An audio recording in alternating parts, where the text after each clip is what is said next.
Hello, it's Oren Prunken, and today I want to talk to you about how you can improve an already great lead generating offer.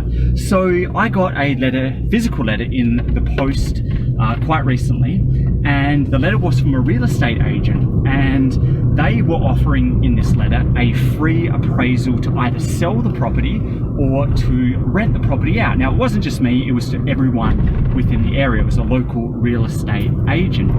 And the offer was they would give you an appraisal of how much you could get in terms of rent or buy, or in terms of money for selling your property if you returned the letter that you had to fill out. So it wasn't just the address, it was quite a few other features. You had to invest some time into filling this out, and they wanted you to either drop it off in person, they wanted you to fax or email it back. Now, by the way, who uses fax? I don't know anyone who uses fax. But that's the offer. You'll get a free appraisal for rental or rental income or the sale of your property if you sent this form back. Now, obviously, this is a lead generator. Everyone that knows that they're sending this back is a lead generator. You're going to get on their email list and their telephone list to get communicated to in a marketing and sales capacity. Now, this is a really great offer. It's a really valuable offer, and for people that are either wanting to sell or rent their house out, it's a really low risk way of getting some information, but it's also a really low commitment way. Although I said you had to fill out a form, it's a really low commitment way of doing that.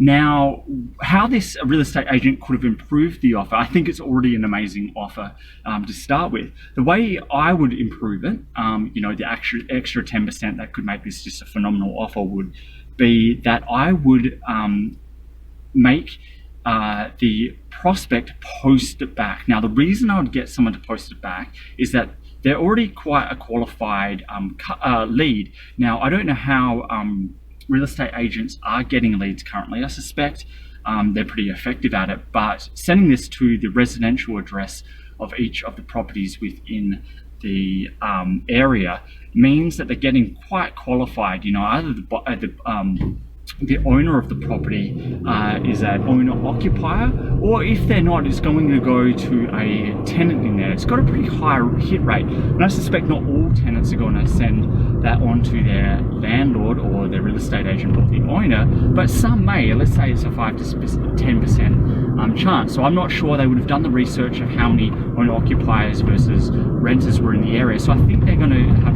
quite a qualified audience with this.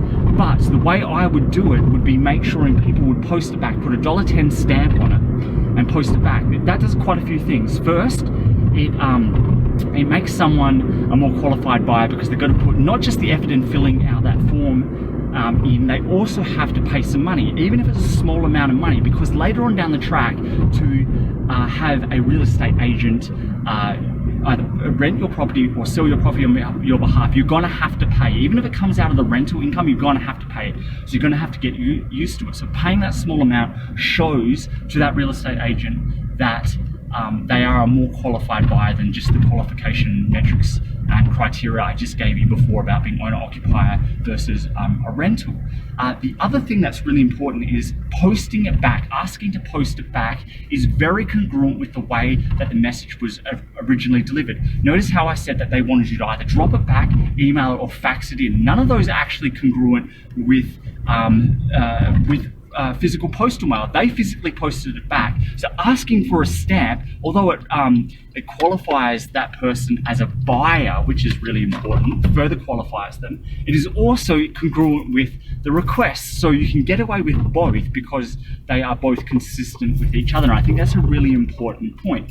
Now, that's the only thing that I would do to make that offer even better. It's a fantastic offer to start with, really valuable, low risk, but also really low commitment in terms of time and effort. But also, if you add that next step in of having to pay to get that value, even if it's the $1.10 stamp, further qualifies people and is also consistent with the method of the communication, but also is going to be consistent when you try to upsell them later on to the full service. So I think it's a really important point that you should consider, although this context is not going to be the same for you. The content, the ideas around it will be very relevant if you are sending out communication, whether or not it's physical mail or it is something electronic. The same principles apply. How can you be consistent and congruent with the message that you're sending out in terms of it coming back to you, but also how can you further qualify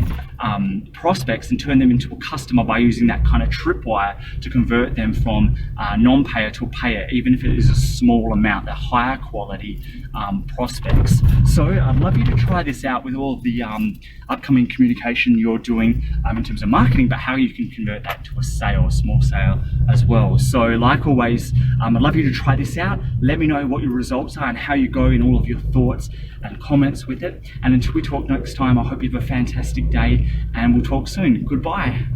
Thanks for listening, and if you like what was on here and want more, please go to orenprunken.com.